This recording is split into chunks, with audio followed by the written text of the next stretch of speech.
Hi, my name is Lindse Murphy, and I am the co-chair of the Women in Tech and Entrepreneurship chapter here in Orlando, Florida. And this video is coming to you just at the right time as we are 1 week away from May. And May is Mental Health Awareness Month, which is very near and dear to my heart. So I'll tell you a little bit about my background. I am a childhood trauma survivor, born in Louisville, Kentucky, and I'll spare the details, but my childhood motivated me to seek a career where I could help other families and other people who experienced or suffered from mental illness.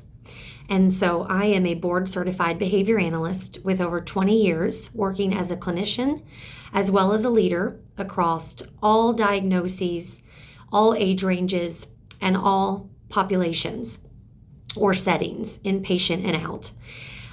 Through that experience, I have come to be extremely passionate about awareness and advocacy.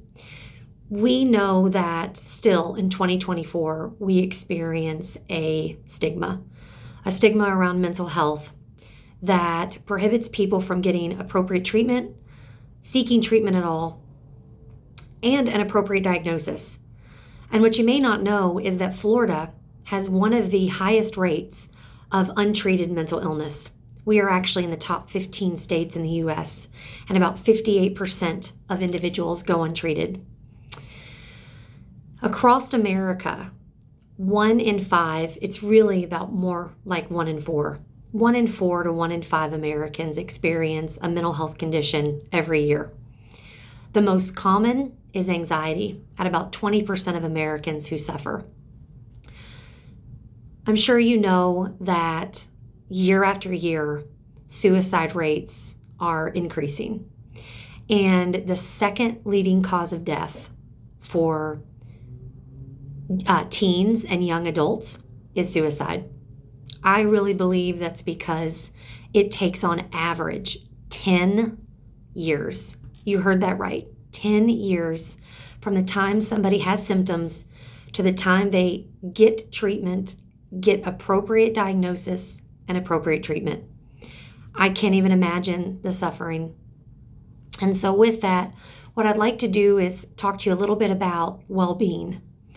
And I have heard tons of different definitions of well-being.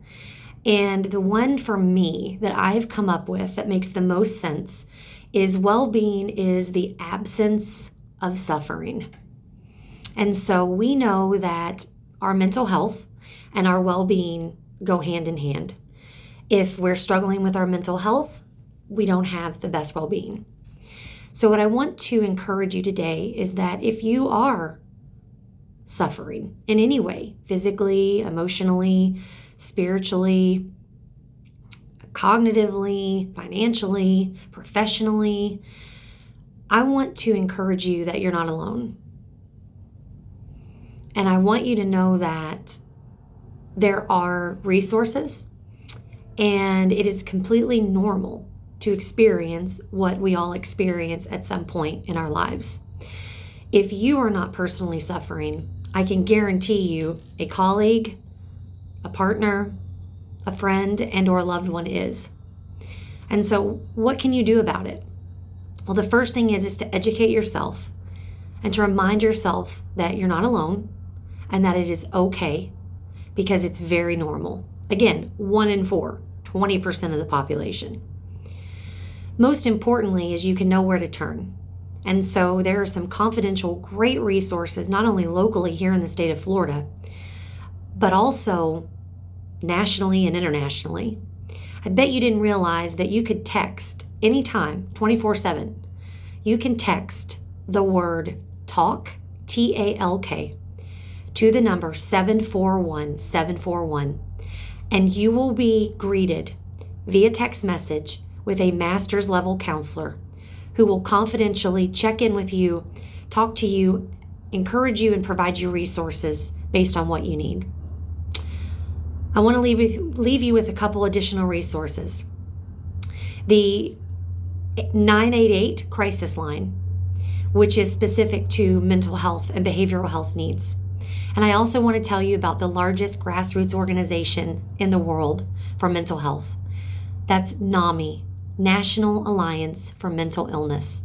You can go to NAMI.org and you will be greeted with tons of free resources, support groups, educational tools, assessments, anything that you need found in one place.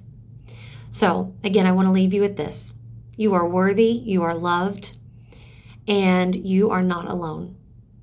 Thank you. Bye.